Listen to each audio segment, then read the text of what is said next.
And there we go. Okay. All right. Well, I am Terry Camersell, and I'm here on behalf of Creation Fellowship Santee. We're a group of friends who love to study God's Word and believe the Bible, when read properly, disproves Darwinian evolution. We've been meeting on this online platform since May of 2020, and since meeting online, we've been blessed with about 90 different individual speakers covering creation science, other theology topics, and even current events. Our goal is to equip believers to be ready to share their faith. You can find most of our past presentations by visiting tinyurl.com/CFS archives. That's C like creation, F like fellowship, S like Santee, and the word archives. Tonight, we're excited to welcome back our friend Michael Maughon. Michael is a wildlife educator. After leaving a career as an acrobatic performer in Las Vegas, Michael returned to Tennessee, started an exotic animal rescue, and began working at Doe River Gorge doing outdoor education. This animal rescue later turned into what is now Genesis Animal Sanctuary. Prior to starting Genesis, Michael worked at an exotic animal rescue in Florida and a wildlife rescue in North Carolina. Last year in 2023, Michael visited us with some of his live friends in his living room, and he's with us again. He's back with us again tonight with some new friends to share. So, Michael, we are ready for you. All right, thank you. So we have a PowerPoint, plus we're going to have live animals. All right, 1 second. Let me get my PowerPoint up and then we'll get started.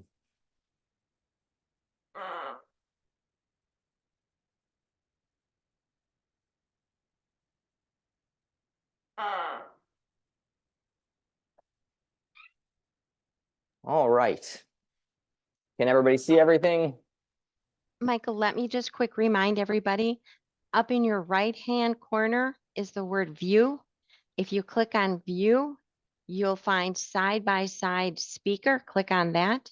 And then you can adjust the size of each one of these by dragging the white vertical line to the left or to the right.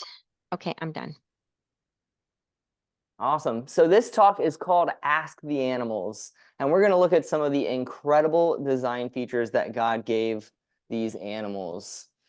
So Ask the Animals comes from a verse in Job 12:7-9. It says, "Ask the animals and they will teach you, or the birds in the sky and they will tell you, or speak to the earth and it'll teach you, or let the fish in the sea inform you. Which of all these does not know that the hand of the Lord has done this?" When you take time to look at the design of anything in nature, it screams of a creator. It cannot just happen. So this right here is Cracker. And Cracker is our green-winged macaw. She is an incredible, incredible bird. If you look at her, she's missing some feathers. She came in from an abuse case. She was being kept in a really tiny cage with another macaw. And we got her, and she's very happy. But once they start plucking their feathers due to stress, it becomes a habit, like biting your fingernails. And it's very, very hard for them to stop. And then her chest, she plucked so much that she damaged the follicles, and those feathers will never grow back. But she's a healthy, happy bird now. We have no idea how old she is, but these guys can live to be 100 years old. They live a very long time, and they're very, very intelligent. And one huge feature is this beak. Their beak is incredibly strong. She could snap a broom handle in half. She can chew through a 2x4 in a few hours. She could probably break my finger if she wanted to. But God gave them this huge beak to eat seeds and nuts. They can crack open some of the hardest nuts on the planet with relative ease. If you give her a walnut, she can snap it like it's not even there. And then she uses her tongue to get out the inside and get what she wants and swallows it. And then right here, one thing that's really cool about having her with no feathers is you can see her crop. So this kind of bulge right here is her crop, and it's like a food storage container. So she eats her food and it goes into that crop, and then it'll slowly go into her stomach, which is really, really neat. So These guys in the wild, they are from South America, Central South America, and they fly around the rainforest and they will eat fruit up in the top of the trees that is not ripe. And that fruit is toxic and it'll kill them. But God programmed these birds to know that if they fly over to these clay banks, they can eat the clay, and that clay helps neutralize those toxins, and it gives them the ability to eat a lot of this unripe fruit that other animals can't eat. So it opens up a whole new food source. But it's really hard to learn that behavior, because it's hard to learn something when if you don't know it, you die.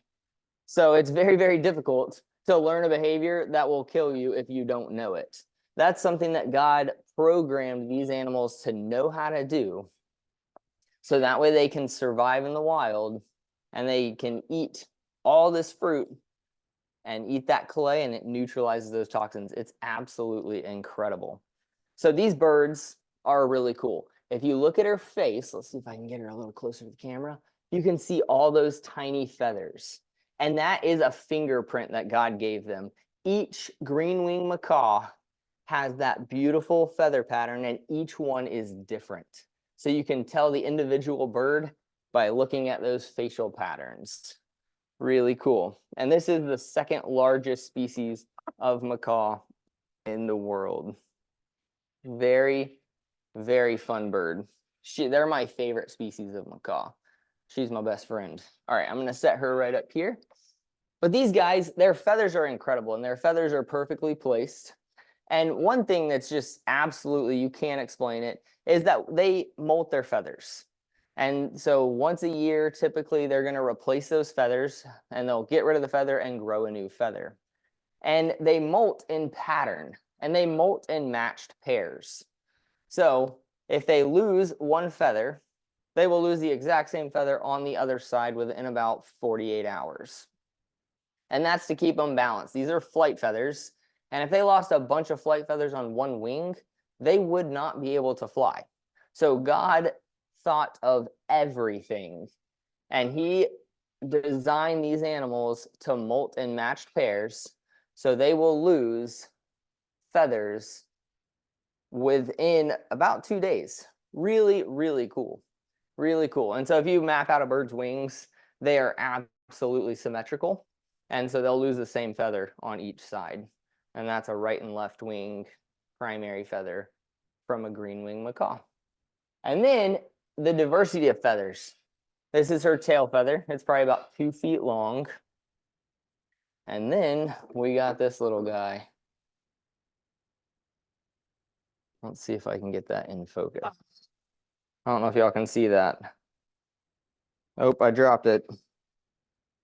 It's gone. Oh, there it is. Is that bad luck? Does that bring you bad luck if you drop a feather? No. Okay. I don't know. So right there is a tiny feather. So she can have a feather that's 2 feet long and a feather that's like 3 millimeters. Incredible design. Those feathers have to be the shape that they are, and they have to be in the location that they are for a bird to be a bird. You cannot evolve a feather from a scale. It is absolutely impossible, and it is absurd to think that it happened that way, because it can't happen. A feather is so complex. So Darwin said, first, why, if species have descended from other species by fine gradation, do we not everywhere see innumerable transition forms? Why is not all of nature in confusion, instead of species being, as we see them, well defined? The reason that we don't see chaos in nature is because things are well defined, and they are well designed by the Lord Jesus Christ. The God of the Bible created everything. In Genesis 1, he says, and God said, let the waters teem with living creatures, and let the birds fly above the earth across the vault of the sky. So God created the great creatures of the sea, and every living thing with which the water teems and moves about in it, according to their kinds, and every winged bird according to its kind. And God saw that it was good, and God blessed them and said, be fruitful and increase in number, fill the waters in the sea, and let the birds increase on the earth. And there was evening and morning the 5th day. And God said, let the land produce living creatures according to their kinds, the livestock, the creatures that move along the ground, and all the wild animals, each according to its kind. And it was so. And God made the wild animals according to their kinds, the livestock according to their kinds, and all the creatures that move along the ground, each according to its kind. And God saw that it was good. So what is a kind of creature? That's one thing we don't see in modern scientific classification. So let's look at where that kind of breaks down. So typically, your biblical kind is going to fall somewhere around the family level. So it's not going to be down to the species, it's going to be down to the family. So there's a little bit bigger groups. So right here, we have a few different species of parrot. And then the parrots would break down into different kinds. Would you grab Simon for me? So we have different kinds of parrots. So we have like Cracker right here. She would be part of the macaw kind. And you could break down the parrots. There's like 350 species of parrot. You could break those down into like potentially as little as 3 kinds. I would break it down into a little bit more than that. But here's another different kind of bird. Let's see. We don't use this guy in presentations very much. This right here is Simon, the umbrella cockatoo. Hi, Simon. Can you dance and show off for everybody? Hey, wait, don't go over there. This is why I don't use him, because he's crazy. Come on. No, come here. So, Simon he's an awesome bird, but he is a spaz, and he likes to jump around. Can you dance? Can you dance with me? You're making me look like an idiot on camera. Hey, I know. Cockatoos love cuddles. They're super cuddly. But this would be the cockatoo kind. So there's quite a few different species of cockatoo, and they all have this big, beautiful crest. They all have some kind of crest. And when you look at a cockatoo, you can tell it's a cockatoo because it has a cockatoo-ness to it. You have your macaw kind. They have very similar features, and most of the time you can look at a macaw and you can be like, oh my goodness, that is a macaw. And then within your kinds, your different kinds can typically hybridize. So if you take a blue and gold macaw and a scarlet macaw, you're going to get what is called a Catalina macaw. It's still a macaw. It just looks a little bit different. It takes on some of the traits of both parents. Some other kinds like the equine kind, horses and zebras, donkeys, and you can hybridize those. You can breed a horse and a zebra and get a Zorse. Your cat kind, your dog kind. If I show you a dog that you've never seen before, you can tell that it's a dog because it has a dogness to it. And so that's kind of where your created kinds are going to be. They're very well defined. You can tell what kind of animal it is, like Simon the cockatoo. Come on, dance with me.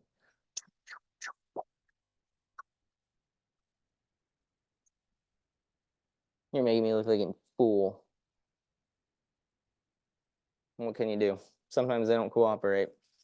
But this is Simon. He doesn't get to be seen by people very much because he likes to bite people's feet. So he jumps on the ground, runs around, and attacks toes. It is the worst. But I love you too. I love you too. All right. Let me stick this guy up really quick. Thank you, honey. All right. And then in Genesis 1:26, it says, and God said, let us make mankind in our image, in our likeness, so that they may rule over the fish in the sea and the birds in the sky, over the livestock and all the wild animals, and over all the creatures that move along the ground. So God created mankind in his own image. In the image of God, he created them. Male and female, he created them. Mankind was created in the image of God. We are set apart from the animal kingdom. We are created to rule over God's creation. And we were created male and female, XX and XY. There are only 2 options. And continuing in Genesis, then God said, I give you every seed-bearing plant on the face of the whole earth, and every tree that has fruit with seed in it, they will be yours for food. And to all the beasts of the earth, and all the birds in the sky and all the creatures that move along the ground, everything that has the breath of life in it. I give every green plant for food." And it was so. And God saw all that he had made, and it was very good. And it was evening and morning, the sixth day. So we're going to meet our next guest. I will be right back. Oh, you put yourself way back there. Whoa. Up.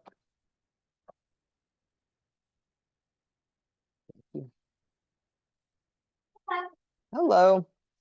Cracker said hello to everybody. So this right here is Alex the owl. Alex is a Eurasian eagle owl, and they're generally considered to be the largest species of owl in the world. And he is an absolute incredible creature. We're going to start at the top of his head and work our way down and look at some of his amazingly designed features. So first, your ear tufts. These right here, they're called ear tufts, and they have nothing to do with hearing. They are a mood indicator. So when Alex is happy, he'll stand them straight up.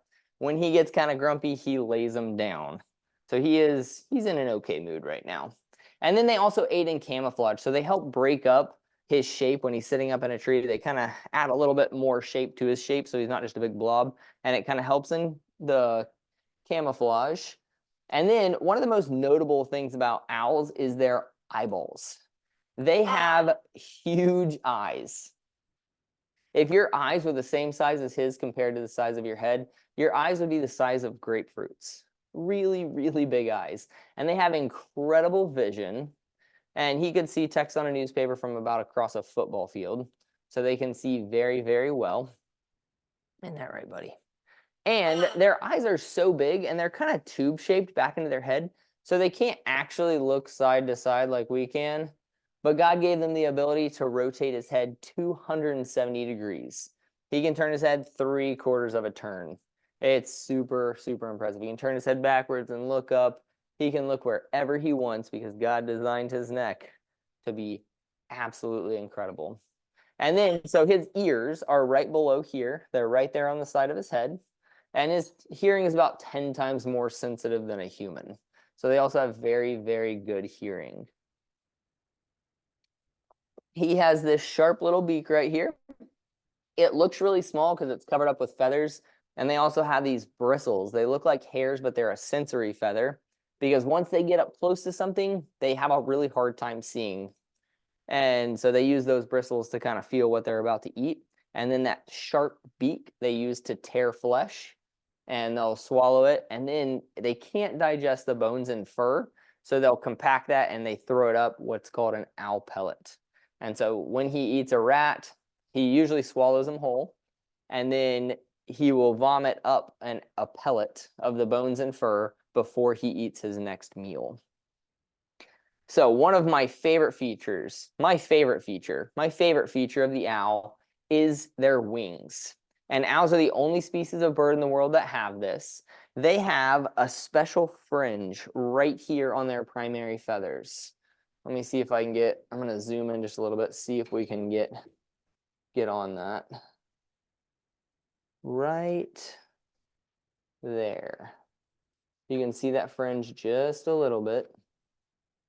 And that fringe gives them extremely quiet flight. So when they flap, that fringe breaks up the air turbulence and dampens the sound. Once he gets going, he is completely silent. So these guys are incredible ambush predators, and they are crepuscular. So these guys like to hunt at dusk and dawn. That's their preferred time to come out. They will hunt during the day, they will hunt at night, but that preferred time is dusk and dawn. And then we'll get down to his legs. So I've had a special request for tonight. Owls have really, really long legs. So let's see. Can y'all see that? Let's see if I can get a side view. He has really long legs. And they're really, really powerful. So his legs, his grip strength is about 800 pounds per square inch. An adult German Shepherd's bite is about 500 pounds per square inch. And a human's grip strength is only about 100 pounds per square inch. So these guys are incredibly powerful feet.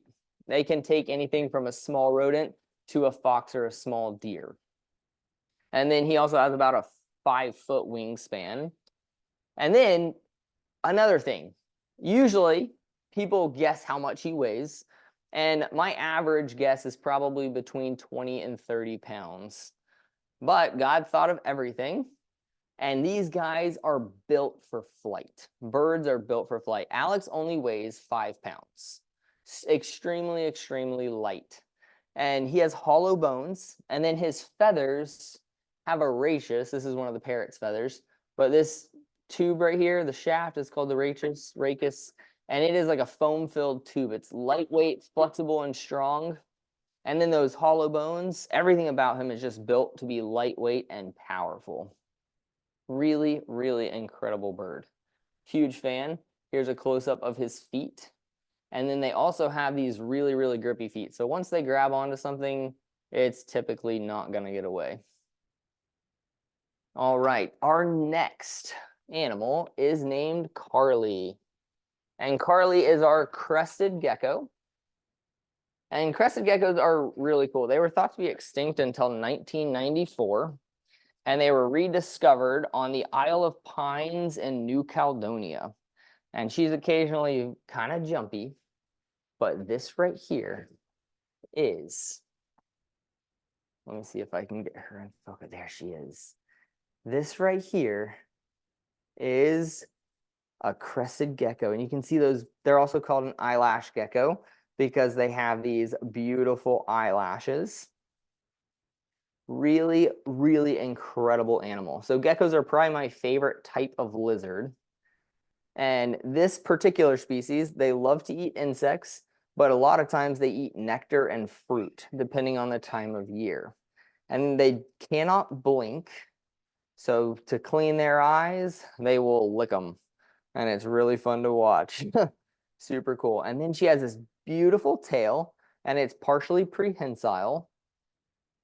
And so with that tail, she can grab onto stuff to help her climb in the trees. But when they lose it, it'll fall off if they get attacked by a predator. And if it falls off, it does not grow back. So they just have a little nub. And it won't grow back, but it doesn't hurt them. God designed them to be able to detach that tail. And when they detach the tail, they can reattach, or they can shut off the blood supply. Once they lose it, it doesn't grow back. But that blood supply shuts off. If you didn't have that mechanism, they would probably bleed to death, losing that much of their body. It's a big chunk. Very, very cool. But the reason I love geckos so much is about 60% of geckos have these sticky pads on their feet. And those pads are called, each one of those little lines is called a lamellae.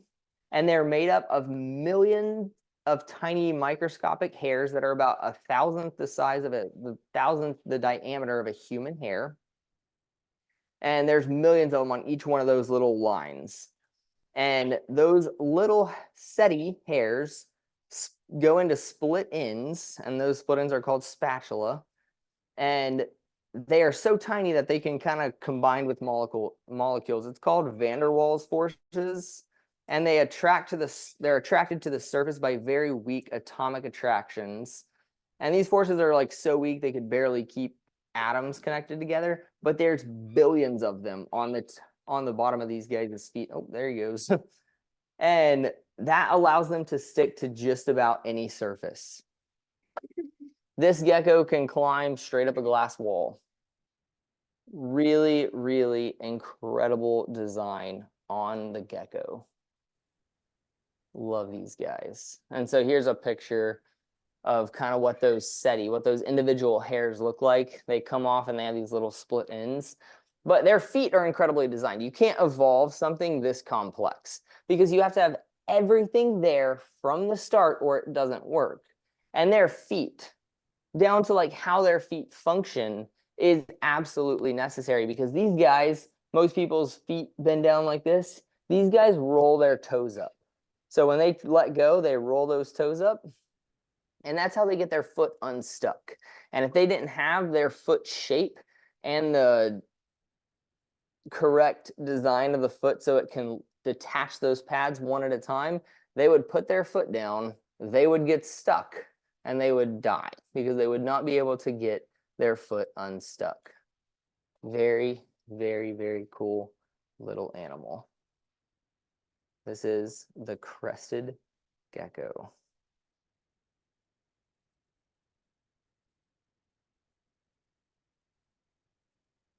All right. So our next animal was in a very bad mood earlier when I got him out, so we'll see how this goes. This animal we've been working with for about 2 years now, and it took about 1.5 years before we could actually pick him up without him trying to get us. So he usually does pretty good, but for some reason, he was slightly moody today. So this right here is Bubbles. And Bubbles is a Cuvier's dwarf caiman. This is the smallest species of crocodilian in the world, and they are really cool. He's about 3 years old, and he'll get about 5 feet long. So he's gonna get pretty big. Really, really incredible animal.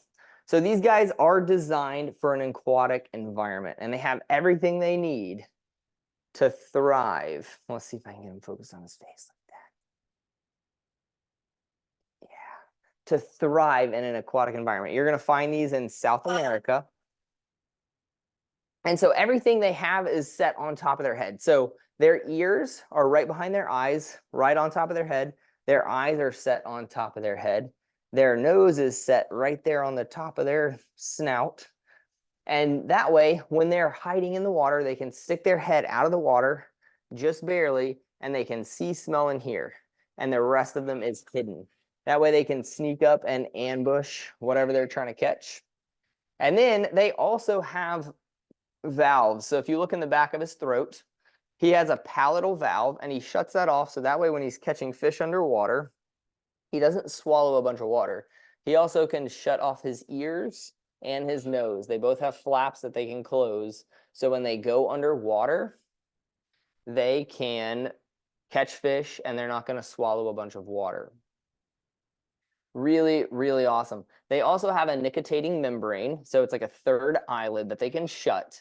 And that nictitating membrane acts like goggles. So when they go underwater, they can shut that, or shut the third eyelid, that nictitating membrane, and it's like built-in goggles for them. Really cool. They have this big old paddle-like tail. It's very flat, and it propels them through the water. And then this species is the only species that doesn't have webbed feet. So these guys are slightly more terrestrial than most other species. They like to go up on land and hunt for crustaceans. There we go, we can see it right there. These guys do not have the webbed feet. And then another thing is they have a lot of osteoderms. So in their back, right there, all those little scales are called scutes, and they have bones under them, which is like built-in armor. So each one of those scales is very hard because they have osteoderms, but that also protects them from poachers because this particular species has so many osteoderms that their hide is basically impossible to tan. So they just leave them alone because there is not a lot they can do with it. Very, very, very cool animal right here. They also can replace their teeth. So when they lose their teeth, they can replace each tooth about 50 times in its lifespan. Super cool. There's a kind of close-up photo of the osteoderms. But I love looking at God's design. I never understood how absolutely incredible crocodilians were until I started working with this guy. And they're just phenomenally designed. You feel them, and they're so strong. They're so quick. They have insane teeth. Look at those crazy teeth. Hold on. Sorry if my face is in there. It has a hard time focusing on his face. Look at that. Ooh. Beautiful, beautiful animal. Beautiful animal. All right, we're gonna meet a really cool guy named Tamale. And these guys are really, really cool.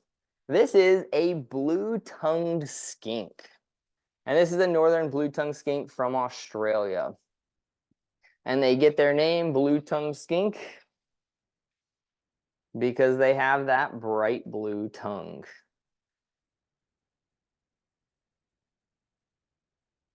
Y'all see that? So, why do they have a blue tongue? Because they eat blueberries? No. These guys have a really heavy body and really tiny legs. You can see that right there. He has a thick old body, and look how tiny those little legs are. They're not super quick.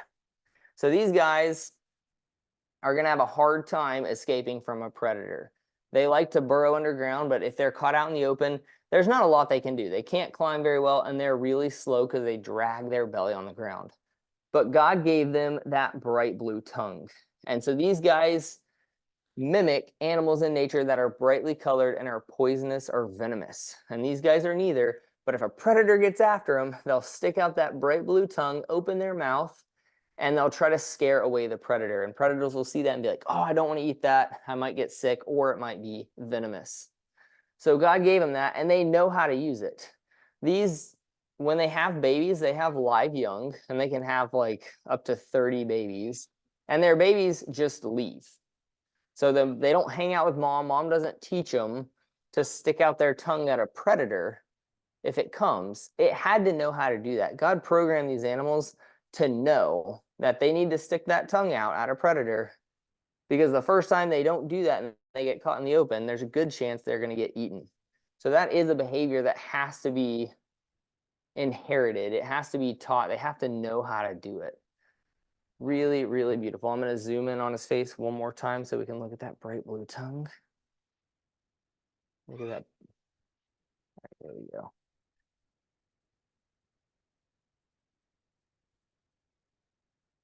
And so you'll see him sticking out his tongue. These guys have a Jacobson's organ. So in the top of their mouth, they have two little holes, and he's tasting the air. And we'll talk about that a little bit more when we get out the snakes.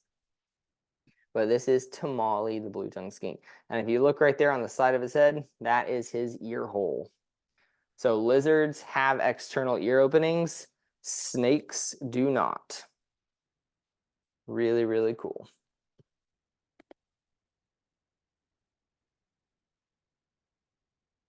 All right. And there's a picture of his blue tongue.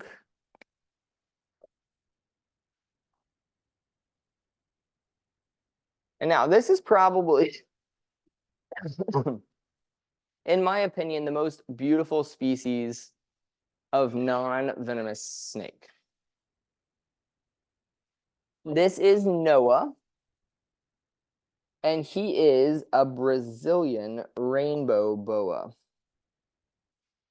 So we're going to pull this guy out, and look how incredible this snake is. He's about 6 feet long. And when you get them in good light, they are iridescent. So that's where they get that rainbow boa name. They have a beautiful iridescence. They look like an oil spill when they're in daylight. And these guys are awesome climbers. They're super strong, and they're found in Brazil. And these guys usually come out at night. They climb up into the trees to hunt, and during the day they're going to go and they're going to hide underground. So these guys like it really humid, and they like it pretty hot. So they're a little bit of a harder species to keep because they like really, really specific temperatures and humidity. Let's see if I can get a close-up of that guy. They're beautiful, beautiful. They have these rings on top, and on the sides they have those beautiful leopard spots. Really, really amazing animal. And then these guys have live young. So a lot of snakes lay eggs. These guys are ovoviviparous. So they have eggs inside, and then they hatch and they give birth to live young, just like the blue-tongued skink. I love rainbow boas. And if you look at him, he's flicking his tongue. And as he's flicking that tongue, he's tasting the air. And so they have two little like holes in the top of their mouth, and they collect scent molecules. They stick the 2 forks of their tongue up into those 2 holes, and that kind of sends whatever they collected on their tongue to their brain, and that's how they find their food. Really cool. And then when these guys eat, this is a constrictor, so he's going to bite onto his prey, and he's going to wrap it up and throw some coils around it. He's going to squeeze it really, really tight, suffocate it, and then they're going to swallow it whole. And typically they're going to let go of it and find the head, and they'll swallow it head first. And that way the fur and the arms and everything lay down, and it makes it easier for him to swallow. But this guy can swallow something 5 times the size of his head. So typically I look at the middle of his body, and middle of his body is about that big. And then that's about how thick the rats are that I feed him. And he can swallow it down that tiny little neck and head. Really cool. And the way they do that is God gave them ligaments. So he has a ligament in the back of his jaw right here, so his jaw can separate. So when it opens up, he can open his mouth almost 180 degrees, and then it can also open up in the back. And then there's a ligament connecting the jaw in the front. And so it can come apart, and they can move their jaws independently. So once they grab on, they suffocate their prey, and then they use those jaws and they work that food back into their body and they swallow it whole. Really, really good design. Very, very cool. All right, we're going to move on and meet our next critter. So here's a picture of him climbing, and then right here you can see his scales, and you can see some of that iridescent pattern on him. And for people that are in the Zoom call, we are going to have a Q&A at the end. So you will have a chance to ask some questions, and we can talk about some of these animals, and it's going to be really fun. So our next animal, and then right here, you can kind of see it on this slide. You can see these, there's almost like a clear part over the scale, and that's what refracts the light and gives them that beautiful iridescence. Could you grab me our next guest? Yep. So our next guy, he's new.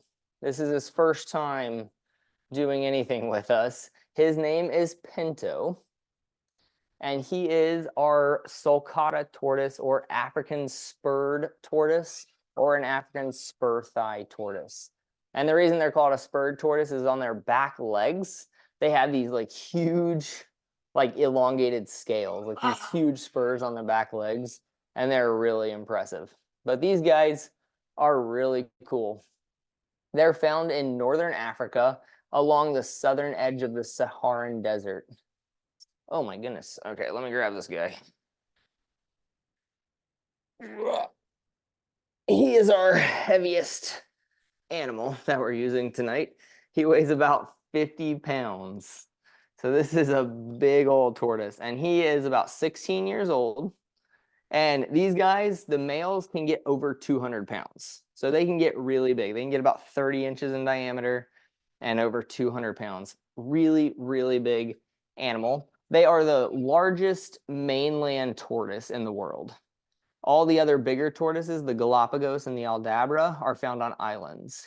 So they are the 3rd largest species of tortoise in the world, but they are the largest mainland species. Super incredible. These guys like to eat grasses, green plants, cactus. And then in the summer, these guys, to get out of the heat, they will go into estivation. So it's like hibernation, but when it's really hot and in the dry season. And so they can dig burrows that are like over 10 feet deep and huge. I've worked with some of these guys that were well over 100 pounds, and they dug holes so big that I could crawl down in them on my hands and knees. They're really, really good burrowers. And so if you look at his front legs, he has these big old scales. We're going to try to zoom in on him a little bit. And those scales, when he tucks his head back into his shell, he pulls those in front, and it closes off the front of his shell and gives him really, really good armored protection. And then they also aid in digging. So when they're digging, they'll use those to dig along with their big old nails. Super cool. These guys have a shell. And that's one really, really cool thing about turtles and tortoises. Their shell is super, super incredible. And it's something you can't really evolve, because these are the only animals that have their pelvic and pectoral girdles inside their rib cage. So their shell is like a modified rib cage. And if you tried to evolve that, one, getting the stuff inside the rib cage would be impossible. But then once you fused all your ribs together, we use our ribs and animals use their ribs to help them breathe. So when you constrict that, the animal's not going to make it. So it has to have special muscles in place to be able to breathe. And that's something you have to have forethought on, which evolution doesn't have. Evolution does not have an explanation why we even have tortoises and turtles, because they can't evolve, and they can't even come up with a way that they can evolve because they are so specialized, and they have to have everything they have from the very beginning. God created the animals after their kind, and when you look at them and you pay attention to the details, there is no way this evolved. It is a perfectly designed animal, just down to the very, very scales on their legs that protect them and their giant toes for digging, getting down into the ground where it's cool so they can stay cool when it's like 120 outside in the desert. Just an amazing, amazing animal. All right, we're gonna meet our next guest, and he's a pretty cool one. Yeah, I'm gonna take this guy and put him back out into his spot. You got him? Yeah. All right. So our next guest is named Alfredo. And Alfredo is a ball python. And this is the smallest species of python in the world. They're found in Africa. And if you look closely, you can see he doesn't look normal. Half of this animal is white. And this animal is pied. So he has a genetic mutation called pied or piebald, and it deletes part of their color. If he was albino, albinism affects the entire animal, and it takes away just the melanin. And these guys have carotenoids in their scale, which are yellow. And so when you see one of these that's albino, it will be white and yellow, and it'll still kind of have a pattern. In the wild, they should look more like this on the entire animal, but you do find these guys pied in the wild, although it is rare. Really, really cool species. They get maximum, they're going to get about 6 feet long, but usually they're going to be closer to 5. They have heat sensing pits. So along with smelling, they're pretty nearsighted, so they can't see super well. They're going to sniff for their food. They're going to flick that tongue and try to get sense, pick up sense with that tongue. And then they have these on their upper lip. They have these pits. It's kind of hard to see on the camera, but they have these pits on that upper lip, and they can see an infrared, so they can see body heat. So when they're hunting at night, they can hunt little rodents off their heat signature that they produce. And then these guys are also a constrictor, so they're going to grab their food, wrap around it, squeeze it nice and tight, and then swallow it whole.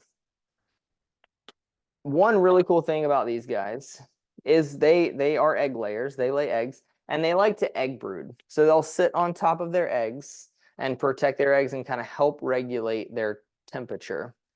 But these guys, a reptile's egg cannot move. Once it's laid, it has to stay in place. If you rotate it, the egg drowns and dies. So if you put a snake on a bunch of chicken eggs, they would all be dead because the snake moves once and all those eggs are going to turn a little bit and they're going to drown and die. Birds will rotate their eggs. These guys don't. But God knew that. So he gave them, when they lay their eggs, they cement together. So they like stick together in a big pile. And then that way, when they lay, they have a huge clump of eggs that are stuck together so they can sit on top of them and protect them, and they don't move. If that wasn't there from the very beginning, we wouldn't have pythons because they would kill their young. So that right there, just their eggs sticking together is something that is absolutely necessary for us to have these animals. God thought of everything. His design is perfect and absolutely incredible.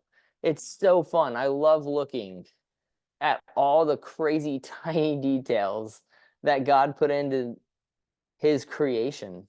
I mean, it's mind-blowing when you start looking at some of this stuff. Something as simple as eggs sticking together. That tiny little thing is something that would wipe this species off the planet if it wasn't there from the very beginning. So we're going to hop back over to Genesis 1:29. And then God said, I give you every seed-bearing plant on the face of the whole earth, and every tree that has fruit with seed in it. They will be yours for food.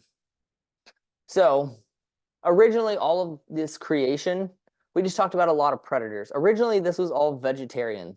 They did not eat meat. These guys are strictly carnivores. So why is that? God said that I give you every seed-bearing plant on the face of the whole earth. So these guys were created to be vegetarian. Why do we have all this death and suffering in the world now? We hop over to Genesis 2:16 and 17. And the Lord God commanded the man, you are free to eat from any tree in the garden, but you must not eat from the tree of the knowledge of good and evil. For when you eat of it, you will certainly die. So God said, if you disobey me, if you eat this fruit, you will die. In Genesis 3, it tells us, when the woman saw the fruit of the tree was good for food and pleasing to the eye, and also desirable for gaining wisdom, she took some and ate it. She also gave some to her husband who was with her, and he ate it. And then the eyes of the both of them were open, and they realized they were naked. So they sewed fig leaves together and made coverings for themselves. God originally created a perfect world, and he created us to rule over it, and he gave us a choice. We can choose him or we can choose to disobey him. And we chose to disobey him. And he said, when you do that, you will certainly die. And that's when death and suffering entered the world. Romans 6:23 tells us, for the wages of sin is death, but the gift of God is eternal life in Christ Jesus our Lord.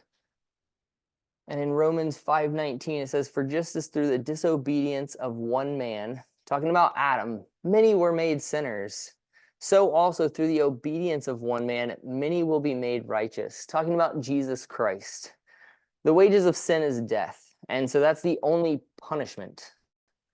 That's the only debt to be paid. When you are a sinner, which we are all born sinners, death is the punishment for that. But God came and lived a perfect life and took that for us. He sacrificed himself as the perfect sacrifice so that we could have a restored relationship with him. John 3:16 says, for God so loved the world that he gave his one and only son, that whosoever believes in him shall not perish, but have eternal life. And then Romans 10:19 says, if you declare with your mouth Jesus is Lord and believe in your heart that God raised him from the dead, you will be saved.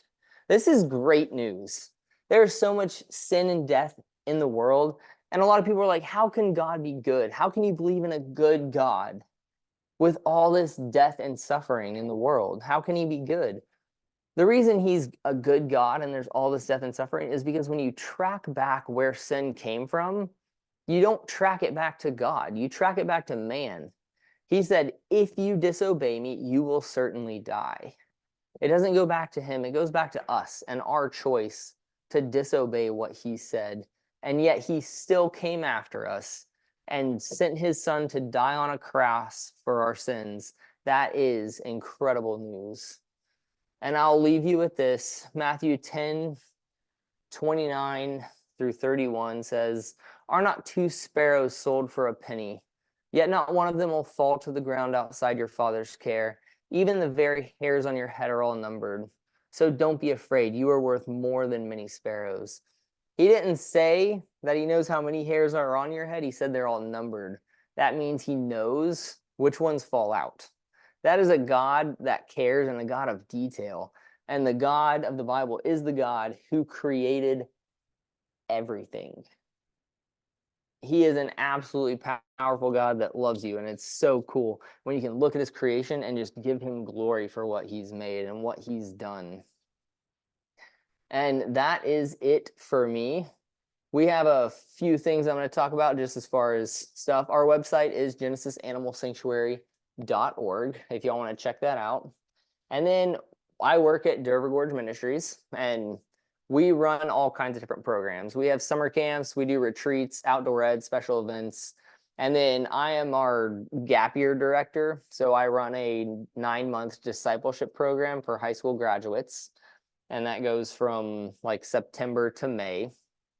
It's a really cool program. It's like a Bible school and helps 18 to 25 and helps get kids grounded in their faith before they go off to college. It's a really, really cool program. And then we are installing a Christmas train. So right now we are destroying the camp and tearing up everything and putting in 2 more miles of railroad. And it's called the Christmas train, and it tells the true story of Christmas from creation to resurrection. It's gonna be an awesome event.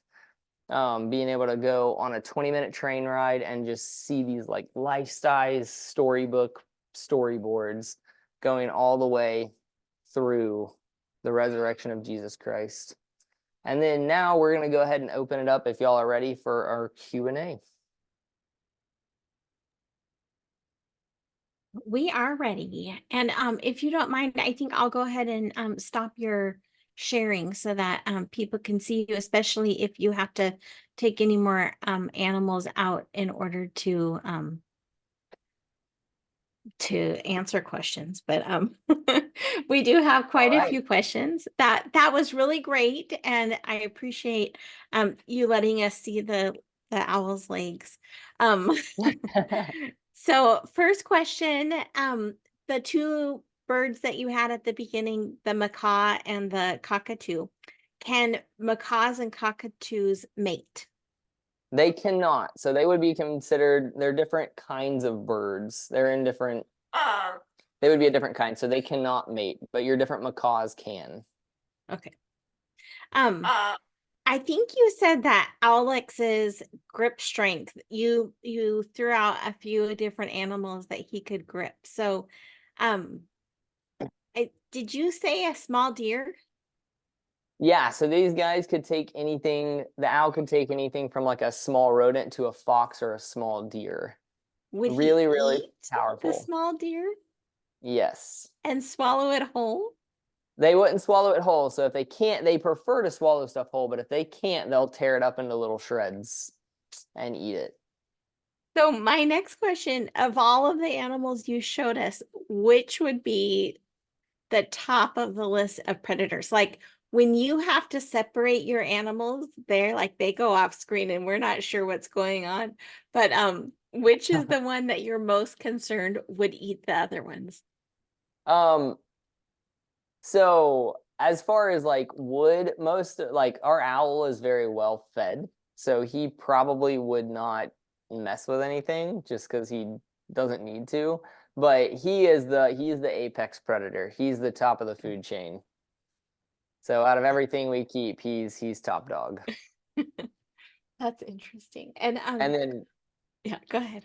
about his grip strength is like 800 pounds per square inch, which is 8 to 10 times the average human's grip strength. So if he did decide to get a hold of one of the animals, you couldn't stop him. I could not stop him, no. We've had him grab on. We've had smaller owls than him like grab onto our gloves. It bruised my wife's hand through a 3 layers of cowhide glove. Yeah. And you can't get him off until they let go. But he's a very sweet bird. So What do you feed him to keep him from turning on you guys? so I don't think he would turn on me, but his main diet is rats and quail. And we buy them frozen and thaw them out and feed them. Okay. And he was hand raised, so he's been with us since he was 3 weeks old. He's an imprint, so he basically thinks he's a human. Ah, that's kind of sweet. Okay. Jess would like to know, why does Simon lift his head feathers up and down? Does it determine his mood? Yes, it does. So with him, when he gets excited, he picks those head feathers up. And a lot of times if you go and you're like, "Oh yeah," he'll start dancing with you, and they have like so much personality. But he, like I said, likes to bite people's toes, so we don't use him in public presentations because he will fly and like dive bomb people. Okay. Um, oh, let me see. I have quite a few questions here. Next one, Noah the boa.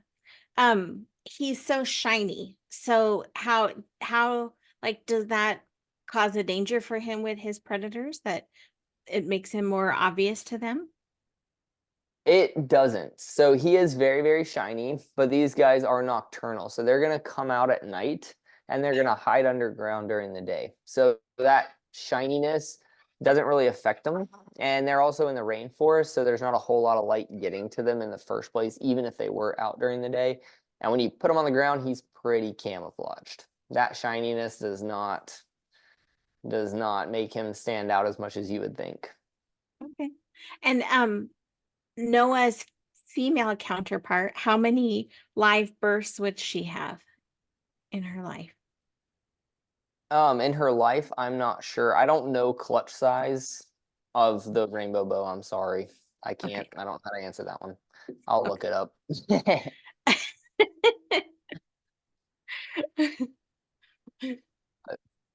Yeah, do y'all have another question? Yeah, the next question is what is the difference between a boa and a python?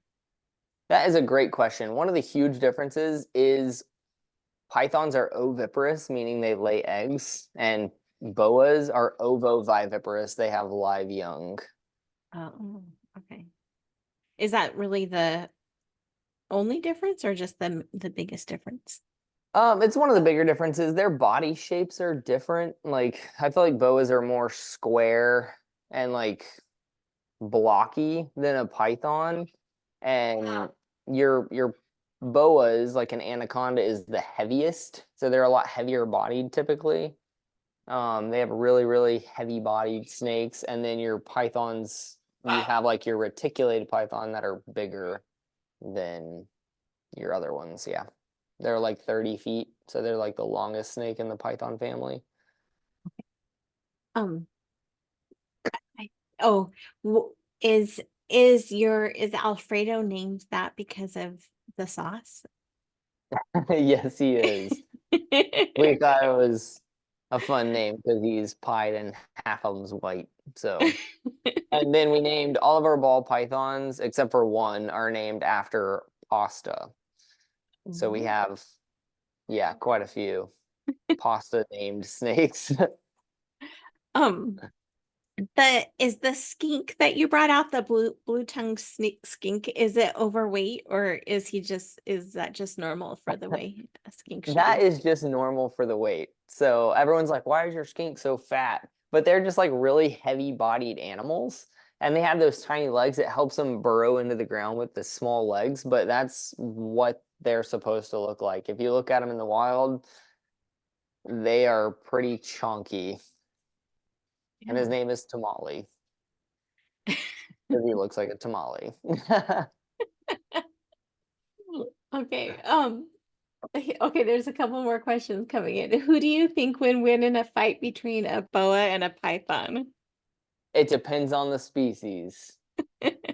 I mean, if you get a retic, I feel like retics, they're the longest species of snake in the world. I feel like they would probably trump everything.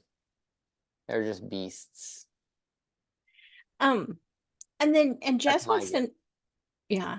Jess wants to know, so you mentioned that with Alex, he's been with you since he was a baby. So it seems like he's very comfortable with you. The other birds, especially when you get them new, do you have to train them to sit on your arm or like does that take a while or how does that go?